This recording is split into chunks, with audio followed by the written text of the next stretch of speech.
సంవత్సరం వచ్చి నా పెళ్ళి సార్ 18వ తేదీ నవంబర్ 18 నా పెళ్ళి, మీరు నా పెళ్ళికి రానే రావాలి అన్నారు. లేదు బాబు, అనంతపురంలో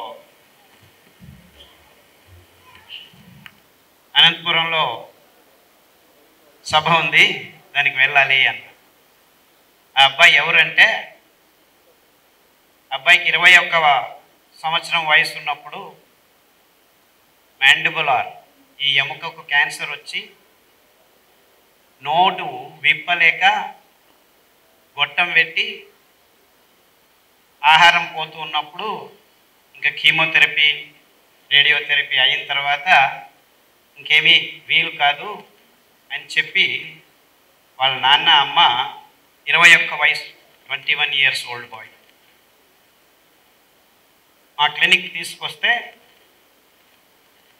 అరికలు, సామెలు, కొర్రలు, అండు కొర్రలు, ఊదులు 2 రోజులు వరుస క్రమంగా గంజి రూపంలో ఆ గొట్టంలోకి వేసి 10 రోజుల తర్వాత అబ్బాయి నోరు కదిపేదానికైతే 20 రోజుల తర్వాత తనకు తానే గంజి తాగటం మొదలు పెడితే 3 నెలల తర్వాత లేచి నడుస్తూ అన్నీ తినటం మొదలు పెడితే 6 నెలల తర్వాత హ్యాపీగా వెళ్ళి డాక్టర్ దగ్గర నేను పారిజాత కషాయం తాగాను, జామాకు కషాయం తాగాను,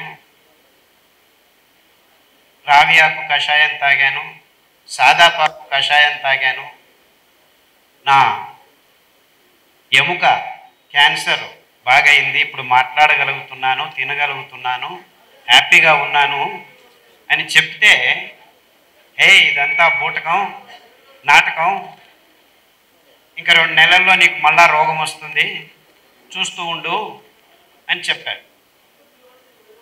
ఆయన చెప్పినట్టే మళ్ళా 2 నెలలకి ఈ అబ్బాయికి ఇంకొక వైపు రోగం వచ్చింది.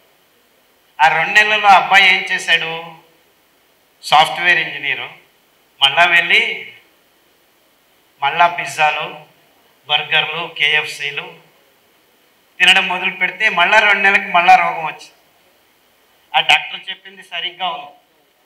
సో మళ్ళా అబ్బాయి పరిగెత్తుకుంటూ వచ్చాడు నా దగ్గరికి, మళ్ళా చెప్పించి ఇంకొద్దిగా మంది ఇచ్చి మళ్ళా తాగిపిస్తే మళ్ళా 3 నెలల్లో అంతా బాగాయి. అప్పుడు అబ్బాయి నేర్చుకున్నాడు రెండోసారి, ఈ ఆహారం మార్చుకోవడం వల్ల నాకు రోగాలు వస్తున్నాయి, నోరు మూసుకొని ఈ 5 ధాన్యాలు తింటూ ఉంటే ఏ రోగం రాదు అని బాగా తెలుసుకొని ఆ దినం నుంచి బెంగళూరులో తానే రూమ్ తీసుకొని వంట చేసుకుంటూ తన తమ్ముడికి వండి పెడుతూ హ్యాపీగా ఇప్పటికీ 5 సంవత్సరాలు అయింది. చివరికి పెళ్లి చేసుకుంటాననే ధైర్యం వచ్చి మొన్న క్రితం వారం వచ్చి నన్ను పిలిచాడు. సో అది ఎంత సంతోషం అంటే, ఆ అబ్బాయికి ఇంకా పెళ్లి లేదు, పాడు లేదు, పెడాకు లేదు, పోయి ఉన్నవాడు ఇప్పుడు చాలా సంతోషంగా సార్ పెళ్లి చేసుకుంటున్నాను, వచ్చి మీరు దీవించాలి అంటే, నేను రాలేను బాబు, అక్కడి నుంచే దీవిస్తాను, నిన్ను జ్ఞాపకం చేసుకుంటాను నా అనంతపూర్ సభలో అని చెప్పి మాటిచ్చి వచ్చాను.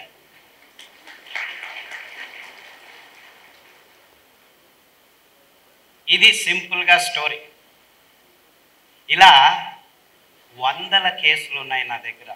అమెరికాలో ఏమీ కాదు అని చెప్పి వదిలేసిన లంగ్ క్యాన్సర్ ఆయన చాలా కోటీశ్వరుడు, హైదరాబాద్లోనే ఉన్నాడు, ఆయనకి ఎంత డబ్బు ఉందో ఆయనకే తెలియదు.